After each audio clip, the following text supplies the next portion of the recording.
Hello everybody, I'm standing out here at the ranch today, all the way down bottom of the semi-flat area, close to the fence that I've been putting in here. I don't know if you can see it. Of course, the fence is required for us to begin grazing animals, and I don't know if you can see, but the grass is starting to come in green over the grass that was left over at the end of last season.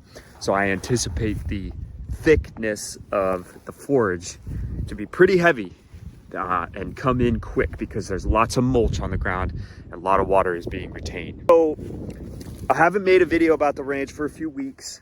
I had a few people comment on my video asking for details about the financing and how we came to acquire it. So I wanted to address that today. I really meant to backdrop this video with a bunch of footage of me doing all this stuff, but frankly, I have hours and hours and hours of me driving T-posts and cutting stuff up and breaking stuff down and demolishing buildings and everything, but I just haven't taken the time to go through it, and I don't want to let this video go any longer without being made. So I just figured I'd walk around and talk about how we financed the property with effectively 100% financing, and how we found it and how we acquired it. So basically, the way that we came about this property was a few months ago. I really started getting the itch to acquire a piece of land around here, at least 15 acres. And really the idea being that I wanted to experiment with a hobbyist orchard, particularly a dry orchard, one where you don't use any irrigation and you plant crops or trees that are very well suited for the environment. So kind of like a side project with an invest theme to it. You don't really have any land, or didn't have any land in our portfolio prior to this, and so I just really wanted some. And I found a piece of property all the way out in Calaveras County, which is about 2-3 hours from here, that I really liked.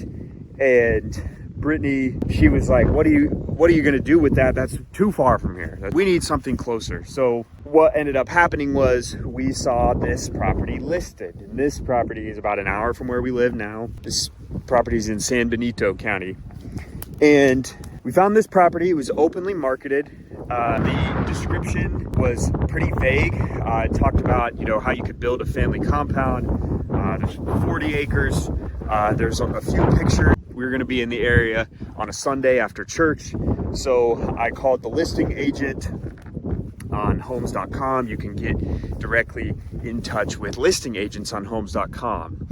So that's what I did. I sent a message to the listed contact and asked if we could tour it, and we showed up on site and we were just taken aback by the breathtaking scenery of this place. I look back at Brittany, my wife, and she's just like tearing up with overwhelming emotion at how lovely the scenery is, and we can just visualize our life here. Well, then the realtor, she starts talking about how there's an assumable loan on the property. Immediately my jaw kind of drops, because that's really what we've been looking for, is something we can creatively finance it, because I don't make a salary. All of my income is through my hustles and my assets. Really, we needed some sort of like seller finance, creative finance type situation. So I learned about the assumable loan. I get interested. I ask her, what's the balance? And she's like, well, the balance is pretty much what it's listed for. Immediately, I'm like, okay, that's super interesting. Come to find out, it wasn't quite that good of a deal. The loan balance was about 90% of the list price. But I talked to the banker who was assigned the file, and it turns out that seller and her late husband, they had owned the property, and it had this big mortgage on it. Every 5 years the rate adjusts, and it was about to adjust and go up several $1,000s a month, because when they got the mortgage, it was June or July 2020, when interest rates were near zero. So they had like a 3.3% interest rate, and the rate was about to reset to 6.7, several $1,000s more a month on this mortgage, basically creating a state of distress for the seller. And that's why they had reduced the price. Initially it was listed for like 1.8 million, and they had reduced the price all the way to 900,000 by the time we were looking at it. So we got it tied up for 892, and the mortgage had a balance of 790,000 on it. So effectively we needed to come up with 100 grand plus closing costs, and that was just enough money where we didn't have to put any money down, because what we were able to do was we were able to use a margin loan collateralized by our liquid assets, stocks and bonds. And so while we didn't put no money down, we effectively 100% financed the property, because the money that we did put down, we borrowed against our stocks and bond. So that ended up being a slam dunk deal in my mind, because I love to prioritize liquidity when it comes to investments and our finances. I think having lots of liquidity is very important, especially when you're taking risks. Although you are pulling down your equity balance when you take a margin loan, you are preserving liquidity, which is important. So what are the risks associated with using a margin loan to buy real estate? Well, margin debt is callable, of course.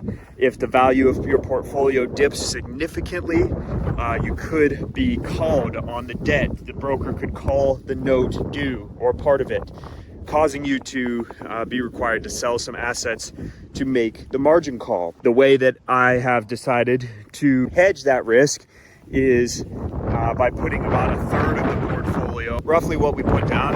I put about a third of the portfolio in very medium duration to short duration treasuries and corporate bonds, much less volatile investments in stocks that also have much more lenient margin requirements from the broker. Therefore, I surmise that my likelihood of being margin called, even in the event of a catastrophic stock market crash, is exceptionally low.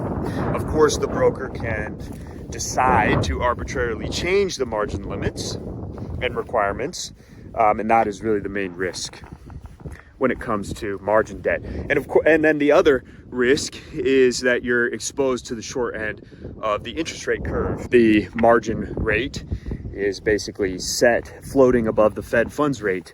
Now, of course, the Fed funds rate actually was lowered since the last time, or since we bought this property. The margin rate came down by 25 basis points, and it might come down again, saving us on interest. So I think the interest rates on the margin loan at Interactive Brokers is very low, like 5.5%. That's pretty much the lowest interest rate that I can find to borrow money from anywhere, just about anywhere these days. So I really like the ability to use margin. However, of course, it has that call risk. So this is not financial advice, and please understand what you're doing if you ever decide to use margin. However, that's something that we do, is we use margin debt to fund the purchase of real estate. Now we've got to monetize this thing. It won't happen overnight, and we plan to do that, with a low density agricultural use up front. But as we acquire more wealth and assets, to compound those by building out more dwellings on the property so we can drive income. So anyways, what else am I missing? The margin interest is the equity amount, 12% of the capital stack at 5.5%. The rest, the mortgage, is 25 years of amortization remaining at 6.7%. So all in all, the outflow ended up being roughly what we would be on the hook if we would have bought like a single family home around here. And although this property doesn't have a single family home and the mortgage is very, very large, we like our chance with the fact that we can control so much land. So it's definitely a risk, but we feel that we are managing those risks appropriately. And of course, the motivation is to drive more revenue, to be able to not just service debts, but to be able to build more things and drive more revenue in a compounding fashion on the property. So hopefully that addresses a lot of the background of what my viewers who were curious to know how we acquired and how we financed it wanted to know. I'm trying to think if there's anything else. I think that's everything. I think that covers everything. If there are additional questions, please let me know in the comments. Otherwise, it's getting a little late and the sun's about to go down, so I'm gonna head back here. But hopefully this has been instructive for those who were curious.